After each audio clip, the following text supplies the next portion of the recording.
Hello again. It's the Paul and Kajsa show. How are you doing? So, Sorry. we're actually doing a serious subject today. It's all going to be about black magic symptoms, how black magic is done in some ways, how people have those symptoms and know it's black magic, and how we perceive those black magic stuff as well too. Because in your awareness, having this awareness stuff, you see things differently rather than just hitting you.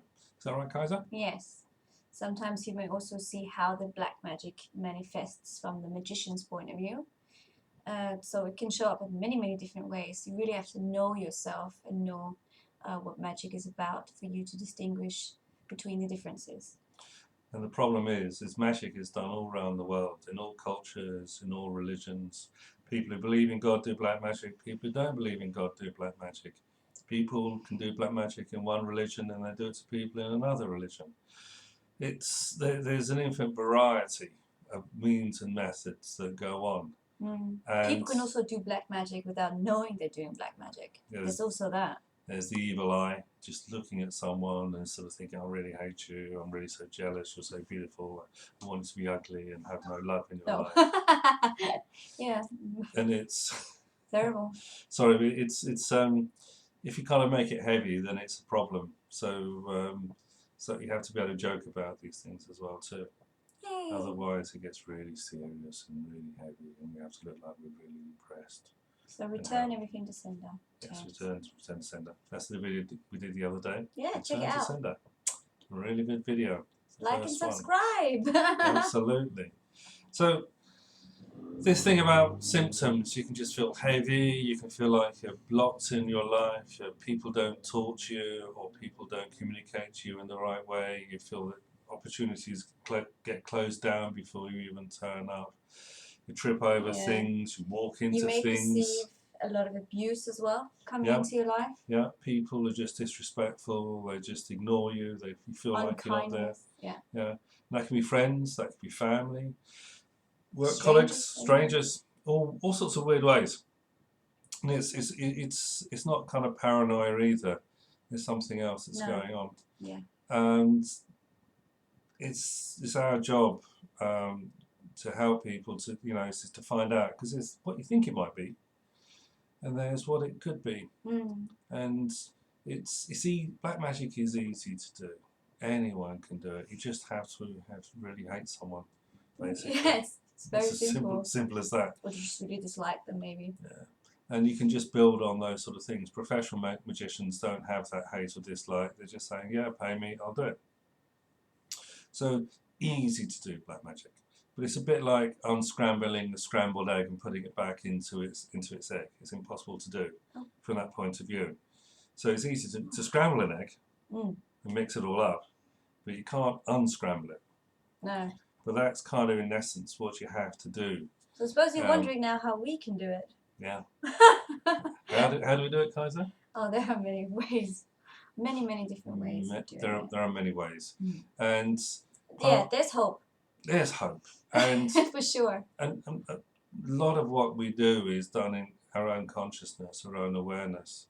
And the idea is you expand your awareness out. You don't shrink it down, which is what people do in your life. You feel very small, compressed, squashed up, unable to move. You feel you can't, it's like being claustrophobic, trapped in a box or a coffin or something like that.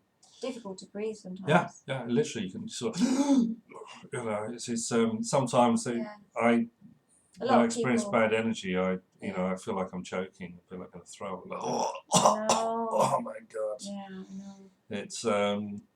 It's a horrible kind of thing that goes on. I suppose you're really happy I'm around then. Yes, because Kajsa generally doesn't get so sick on these things. I do.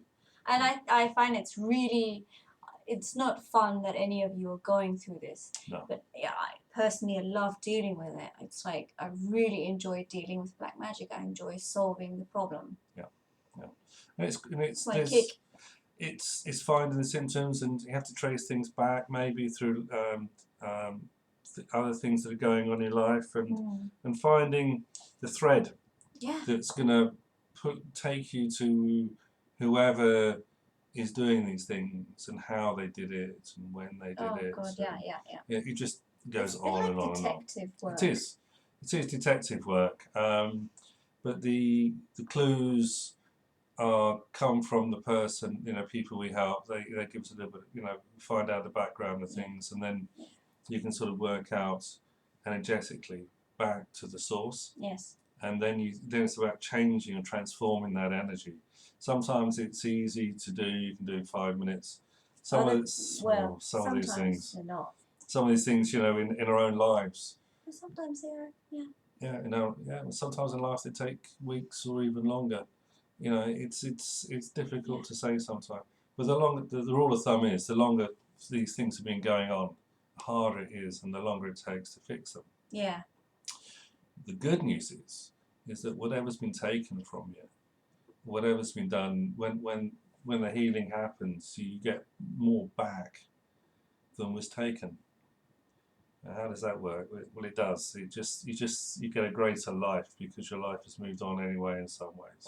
I think it's to do with the space that you open up from eliminating the black magic. Yeah. New stuff shows up all of a sudden. Yeah. Because the old stuff's gone. Yeah, and suddenly there's other opportunities you never knew were there. Yeah, I know. It's quite amazing how it works. It's actually kind of the best feeling that I know is when something that, if black magic goes away, you're free to do. It's when you see people's lives change and they become happy, have peace of mind, relationships improved, or they find someone in their life, or they can finally get rid of someone in their life too. That works as well. It's there's some people you can't get rid of, and some people you can't find. And then energetically, is these push and pulls that go on in people's lives that you have to sort of being able to disentangle and just pull out and create new patterns of harmony.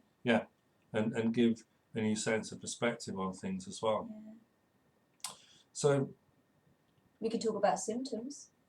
Yeah, go on, symptoms. Go on then. Well, some of the symptoms are that you might have entities or ghosts or spirits possessing you, or playing with your body, or in your house. Or in your house, indeed, yeah. Spaces can be possessed really easily. Yeah. So some of the symptoms are that you might change your habits somehow, or you start drinking more than usual. You go out, and that way you kind of get more entities. It can be like a real snowballing effect. Once it starts, it just can get worse and worse. Once things get dirty, they get dirtier. Yeah. And they're just not wanting to read religious books anymore, or go to a temple or a mosque, things like this as well, and just having a kind of obsession with dark or bad things as well. Yeah. The funny thing is that some people who do these exorcisms, they're actually under the control of the spirits they claim to have got rid of. The spirits are running the show. Yeah. The lunatics are running the asylum. So are you saying that a lot of magicians are actually possessed? It's the spirits that talk, not the magician. It's kind of a funny subject when they're so intent on possessing the spirit and controlling the spirit. Ends up to... Well, it's that whole thing of possession. Who owns who? It's actually being free to live your life and have the space the way you want to be. Entities are living as well, and they deserve better. Yeah, they're mistreated. They don't have the freedom or the space to live the life that they want to live. No. There is some severe abuse going on in this area. Severe abuse. It's which is also something we deal a lot with, isn't it? Yeah. It's so there's other ways that things happen. Black magicians can do implants and explants into you. Ooh. What's that one, Kajsa? Implants and explants. Well, let's say you have somebody in your life who is really intent on making your life hell. And you start to think, my God, this person is so annoying. This person gets on my goat all the time. I just wish this person wasn't in my life, always trying to irritate me. Yeah. Oh my God, I can't believe you did that. Stop it. I'm a contribution. Yes, right? Yes, Kajsa. Kajsa's a contribution. Thank you. Anyway. Very kind and caring. Instead of just buying... Thanks, that's really sweet. Thank you. I'm a kind of sweet kind of guy. Well, instead of... Yes, you are. Instead of just saying, my God, this person really is annoying me, you could sort of say, is this person just maybe really wanting me to think they're very annoying? And if they succeeded, then I would be stuck in thinking they're so annoying all the time. Instead, I have this awareness of this implant or explant. That's what it is. It's if you believe in auras and things like this, there's some things implanted into your body or your aura that stays in there. And sometimes you can see energetically, like, you know, if you can see auras, sometimes you can see objects in people's auras that shouldn't be there. And they can be looking quite innocuous as well. They don't have to look demonic. And that's the thing about demonic stuff. Demons don't look like demons.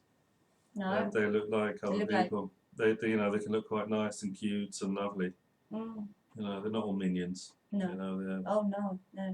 it's and that's half the thing, because sometimes when you apply energy to these things, you actually see them come up in a different light as well. And they're not who you think you are sometimes. No.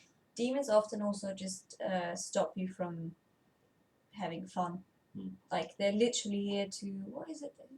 To promote unconsciousness. Yeah. That's their main job. And the really good news is that they're really sick of doing that job. They kind of want to just go home now. So if you think you have demons, come to us, because we are more than happy to send them back home. So we're aiding everyone. We're aiding you and the demons, which is really funny, actually. So it's a win-win situation. Yeah, they're not who they're perceived by the world to be always. And it's a bit like, you know, a 2-year-old wants their mom's attention. They're screaming and shouting. She ignores them. And then they have a tantrum on the floor, screaming. Like, Release me! I do that regularly. You know, it's the only way I get attention around here. Yeah. Sad, but true. So hopefully that's given you some kind of insight into how these things. I mean, you know, we're joking a little bit about it, you know, because you could just be really serious, but actually, it's the joy and happiness that helps release you from these things. Because let's face it, black magic isn't fun. It really isn't. No. Getting out of it and being free and living your life. Well, even getting out of it is fun. Yeah. And that's the joy of life that you have when they're no longer in your life. Definitely. Yeah. So we can help you on these things. Yeah. And, definitely. So get in touch, and please like and subscribe and share us around all over the internet if you like. She's good at these things. Thank you. See you next time. Bye. Bye.